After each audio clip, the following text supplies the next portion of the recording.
दोस्तों, एजुकेशन और टेक्नोलॉजी से रिलेटेड वीडियोस देखने के लिए दिए गए सब्सक्राइब बटन को दबाएं और लेटेस्ट वीडियोस नोटिफिकेशन के लिए बेल आइकन बटन को दबाना ना भूलें।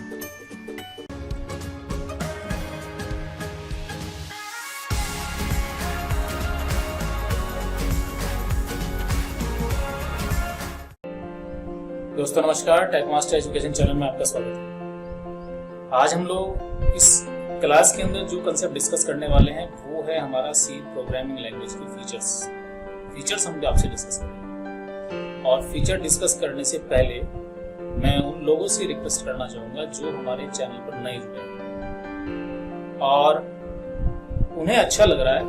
हमने 2 क्लास ऑलरेडी आपको शो कराई है। हमने सी लैंग्वेज का जो जर्नल इंट्रोडक्शन था वो डिस्कस किया है और जर्नल हिस्ट्री थी वो हमने डिस्कस की है। अभी छोटी छोटी क्लासेस हैं, छोटे छोटे कंसेप्ट हैं जो आपको जोड़ने के लिए और आपके अंदर इंटरेस्ट पैदा करने के लिए हम सब तैयार हैं। तो दोस्तों, अगर रेगुलरिटी आपकी रहेगी तो पूरे सब्जेक्ट में जो आप स्टडी करेंगे तो आपके अंदर कॉन्फिडेंस पैदा होगा और सेटिस्फेक्शन लेवल बढ़ेगा। तो सेटिस्फेक्शन लेवल के लिए आप रेगुलरली वॉच करें और जितनी भी वीडियो आएगी साथ ही साथ उसको रीड करते रहें, उसको देखते रहें, उसको समझते रहें और आपके जो क्वेश्चंस बनते हैं वो कमेंट सेक्शन में लिखते रहें।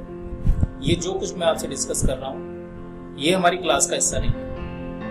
ये कोई कंसेप्ट नहीं है कि सी के कंसेप्ट में आपसे डिस्कस कर रहा हूँ। फिलहाल ये बेसिकली एक रिक्वेस्ट है आपके सेटिस्फेक्शन लेवल के लिए, ताकि रेगुलरिटी अगर आपकी रहेगी वॉच करने के लिए तो क्लास का जो कंसेप्ट हम आपके लिए शो कर रहे हैं उसमें आपकी जो सेटिस्फेक्शन लेवल वो इम्प्रूव हो जाएगा। और आपका सेटिस्फेक्शन हमारा टारगेट है, हमारा उद्देश्य है आपका सेटिस्फेक्शन।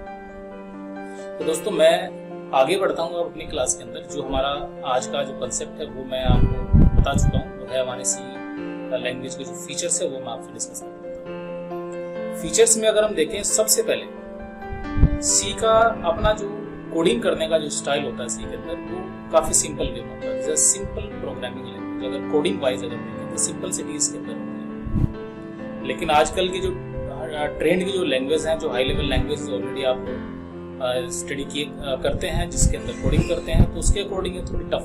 आप लोग समझ सकते हैं थोड़ी टफ है कि कोडिंग इसकी थोड़ी सी कॉम्प्लेक्सिटी इसके अंदर होती है। लेकिन ये लैंग्वेज सिंपल इसलिए है क्योंकि this is structured programming language. यहाँ पे आप किसी भी कोड और किसी भी प्रोग्राम कोड जिसके अंदर हम किसी भी टास्क को परफॉर्म कर रहे हैं छोटे छोटे मॉड्यूल में आप लोग डिवाइड करके आसानी से कैलकुलेट कर सकते हैं। उसको आप एज ए सॉफ्टवेयर डेवलप कर सकते हैं।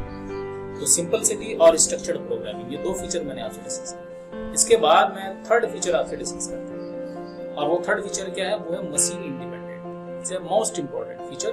इट्स ए मशीन इंडिपेंडेंट और पोर्टेबल भी आप बोल सकते हैं, पोर्टेबल प्रोग्रामिंग लैंग्वेज। अब ये समझने वाली बात है कि मशीन इंडिपेंडेंट क्या होता है, पोर्टेबल क्या होता है।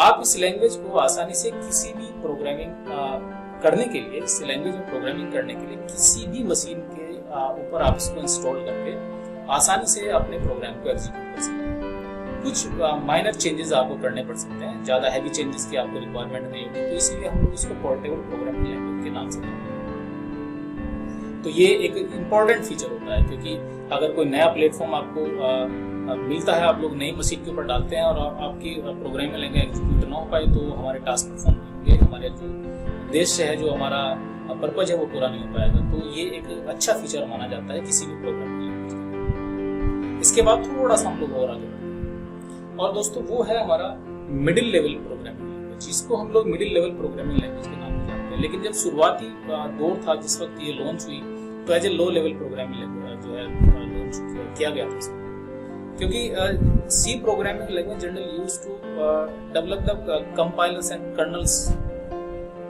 And drivers for the our system। लेकिन आज हम लोग अपने सी प्रोग्रामिंग लैंग्वेज के अंदर कुछ हाई लेवल लैंग्वेज के जो जनरल फीचर्स हैं उसके अकॉर्डिंग कोडिंग कर रहे हैं। कुछ ऐसे फीचर्स के अंदर हैं जो हाई लेवल प्रोग्रामिंग लैंग्वेज के अकॉर्डिंग, तो इसको हम लोग एक मिडिल लेवल लैंग्वेज की श्रेणी में रख सकते हैं। तो this is middle level programming language. कुछ ऐसे फीचर्स हैं जो आप लो लेवल कैटेगरी की जो हमारी प्रोग्रामिंग लैंग्वेज है, लाइक असेंबली लैंग्वेज, लेकिन जो हमारा उद्देश्य है, हमारा जो पर्पज है, जो इसके फीचर्स हैं वो हाई लेवल लैंग्वेज की तरह से भी हैं, तो इसको मिडिल लेवल लैंग्वेज की कैटेगरी में रखते हैं। इसके बाद हम लोग नेक्स्ट फीचर की ओर चलते हैं। दोस्तों, जो इसका नेक्स्ट फीचर है वो मैं आपसे ऑलरेडी डिस्कस कर चुका हूँ, स्ट्रक्चर्ड प्रोग्रामिंग।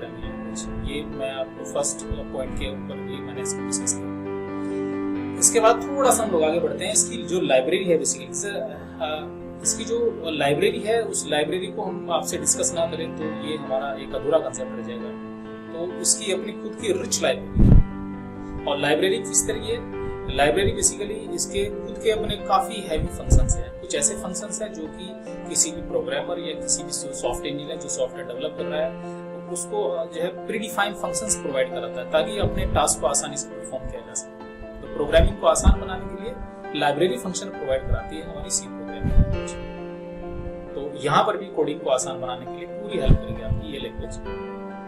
इसके बाद थोड़ा सा हम लोग आगे बढ़ते हैं। इसका खुद का अपना मेमोरी जो मैनेजमेंट है, इसका मेमोरी जो रिसोर्सेस हैं इसके काफी होते हैं। तो बेसिकली मैं आसान शब्दों में अगर आपको कहूँ तो सी जो लैंग्वेज है आपकी, वो आपको पूरी तरह से एक dynamic memory allocation environment provide करती है। और डायनामिक मेमोरी एलोकेशन क्या होता है? जब भी आपके किसी भी टास्क को परफॉर्म करने के लिए जब भी आपको ऐसा लगे कि मेमोरी की रिक्वायरमेंट है तो डायनेमिक मेमोरी एलोकेशन फंक्शंस यहाँ आपको अवेलेबल हो जाते हैं। तो आसानी से आप अपने किसी भी फंक्शन या किसी भी जो एलिमेंट्स हैं जहाँ पे आपकी मेमोरी रिक्वायरमेंट है वहाँ उसको लोड किया जा सकता है। और साथ ही आप उसको फ्री भी करा सकते हैं जब आपकी रिक्वायरमेंट हो, आपको ऐसा महसूस हो रहा है कि आपको अगर मेमोरी फ्री करनी है तो कुछ इस तरह के वहाँ पर कंसेप्ट आपको आसानी से मिल जाते हैं, आप मेमोरी आसानी से फ्री कर सकते हैं। तो मेमोरी मैनेजमेंट, फाइल मैनेजमेंट इसका काफी जो है एट्रैक्टिव है प्रोग्रामिंग करने के लिए। तो यहाँ के बाद थोड़ा सा हम लोग आगे बढ़ते हैं। वहाँ आपको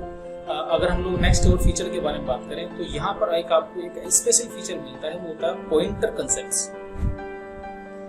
दोस्तों पॉइंटर कंसेप्ट बेसिकली मेमोरी को शेयर करने के लिए, या आप ये कहेंगे कि आप डायनामिकली मेमोरी को एक्सेस करने के लिए पॉइंटर कंसेप्ट का इस्तेमाल किया जा सकता है। तो ये एक स्पेशल फीचर माना जाता है आपकी सी प्रोग्रामिंग लैंग्वेज में। थोड़ा सा हम लोग और आगे बढ़ते हैं। अगर हम एक फीचर और आपके लिए लेकर आते हैं सी का, वो होता है रिकर्जन कंसेप्ट।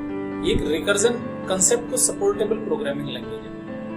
अब जो नए कैंडिडेट्स मैं आपसे डिस्कस कर रहा हूँ, कुछ फीचर्स आपको ऐसा लगे कि ये फीचर पता नहीं किस तरह के हैं, क्या इनका यूज है। बेसिकली जब आप प्रोग्रामिंग में आगे बढ़ते चले जाएंगे तो ये फीचर आपको क्लियर होते चलेंगे। रिकर्जन कंसेप्ट बेसिकली ऐसा होता है कि जब आप कोई फंक्शंस क्लियर करते हैं, जब आप फंक्शन को क्रिएट करते हैं और उसके अंदर कोई भी टास्क सेल्फली किसी भी फंक्शन को सेल्फ बॉडी के अंदर कॉल करने का जो आप कंसेप्ट यूज कर रहे हैं तो it is called the recursion concept. तो इस तरह की फैसिलिटी प्रोवाइड कराने का पूरी तरह से सपोर्टिंग एनवायरनमेंट प्रोवाइड कराती है आपकी सी प्रोग्रामिंग लैंग्वेज।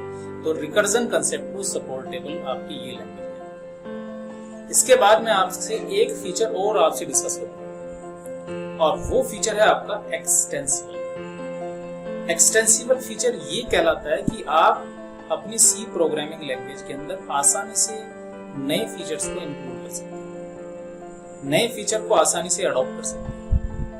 तो ये स्पेशल फीचर्स हैं आपकी सी प्रोग्रामिंग लैंग्वेज के, जिनके अकॉर्डिंग आप अपनी जो प्रोग्रामिंग है, जो आप किसी भी टास्क को परफॉर्म कर रहे हैं, उस टास्क को परफॉर्म करने के लिए अपने काम को आसान बना सकते हैं। तो सी प्रोग्रामिंग लैंग्वेज के जो फीचर्स हमने आपसे डिस्कस किए, इन फीचर्स को हम लोग एज अ कोडिंग हम लोग कोडिंग करते चले जाएंगे तो ये सब हमको क्लियर होते चले जाएंगे। तो दोस्तों ये फीचर्स आपको याद रखने हैं। Simplicity, structured programming, middle level programming, साथ इसका जो मेमोरी कंसेप्ट है वो, और इसका जो इसका क्या कहता है रिच मेमोरी कंसेप्ट है वो, मेमोरी मैनेजमेंट से हमने बात की, आपसे पॉइंटर्स के बारे में बात की, रिकर्जन कंसेप्ट्स के बारे में बात की। और भी कई तरह के ऐसे फीचर हो सकते हैं जो आप अपनी कोडिंग करते वक्त और आगे का जो हमारी क्लास है जब आप स्टडी करेंगे, जब आप प्रोग्रामिंग करना सीखेंगे तो उसके अकॉर्डिंग आप सब कुछ आपको क्लियर होता चला जाएगा। तो आज की हमारी क्लास सिर्फ फीचर्स से रिलेटेड थी जो मैंने आज आपसे डिस्कस की। इन फीचर्स को आप स्टडी करें। मैं जनरली ओरली आपसे डिस्कस कर रहा हूँ, आपको मैं नोट्स भी प्रोवाइड कराऊंगा इन सभी कंसेप्ट के। आगे चल के हम लोग कुछ ऐसी फैसिलिटी आपको प्रोवाइड कराएंगे, कुछ क्वेश्चंस हम आपको डिस्कस कराने के लिए जरूर देंगे। तो आप रेगुलरली वॉच करते रहे, क्लासेस में रेगुलर बने रहें। जब भी आपके पास क्लास नीचे से आप रेगुलरली वॉच करें, क्योंकि ये जो कंसेप्ट्स हैं अभी फिलहाल मैं पिछली वीडियो क्लास में आपसे डिस्कस कर रहा था कि अभी फिलहाल आपके लिए बहुत छोटे छोटे कंसेप्ट हम आपके लिए लेके आ रहे हैं। जब लोग प्रोग्रामिंग के जो टूल चलेंगे और इसका मेन जो कंसेप्ट आगे बढ़ेंगे तो नेचुरली क्लासेस बड़ी होती चली जाएंगी, लेंथ होती चली जाएगी। तो आप लोग थोड़ी सी आदत बनाएंगे और क्लास में रेगुलरली टच में रहेंगे। जितने भी आपके ऐसे मित्रगण हो जिनकी रिक्वायरमेंट हो सी प्रोग्रामिंग लैंग्वेज की या किसी भी लैंग्वेज को सीखने की, तो बेस तो यही होता है। तो नेचुरली आप इनसे शेयर करें और ताकि वो हमारे चैनल से जुड़ के कुछ ना कुछ फायदा जरूर उठाएं। और जो है हमारी जो कोशिश है आपके लिए जो ये सब कंसेप्ट बनाने की, तो उस कोशिश को थोड़ा सा और जो है आप प्रोत्साहित कर सकते हैं ऐसी एक्टिविटी करने में। दोस्तों आज मैं विदा लेता हूँ फिलहाल, और बहुत जल्दी फिर से हम लोग प्रकट हो जाएंगे आपके लिए और एक नई कोशिश के साथ, नई क्लास के साथ। अब मैं प्रैक्टिकली कंसेप्ट के आगे चलूंगा, कुछ 1-2 क्लास के बाद कुछ प्रैक्टिकल कंसेप्ट हमारे स्टार्ट हो जाएंगे और मैं कुछ इंस्टॉलेशन है हमारी सी प्रोग्रामिंग लैंग्वेज की, वो कंसेप्ट आपके लेकर आऊंगा कि किस तरह से आप लोग सी प्रोग्रामिंग को अपने सिस्टम के अंदर इंस्टॉल वगैरह कर सकते हैं ताकि आप लोग प्रोग्रामिंग कर सकें अपनी सी लैंग्वेज में। तो आज मैं विदा लेता हूँ और मैं आशा और उम्मीद करता हूँ आपको ये जब सब कंसेप्ट पसंद आ रहे होंगे। और आगे आपकी कोई रिक्वायरमेंट है, किसी तरह का कोई कमेंट है, आपकी कोई क्वेश्चन है, कमेंट सेक्शन में जरूर लिखें ताकि हम उनका सोल्यूशन आप जरूर कराएं अपनी प्रॉब्लम्स को। अगर आप प्रॉब्लम का सोल्यूशन कराते हैं तो नेचुरली आपका सेटिस्फेक्शन लेवल बढ़ेगा, और आपका सेटिस्फेक्शन लेवल बढ़ेगा तो हमारा आपका जो संबंध है वो बहुत ज़्यादा प्रगाढ़ होता है। तो आज के लिए सिर्फ इतना ही है। Thank you.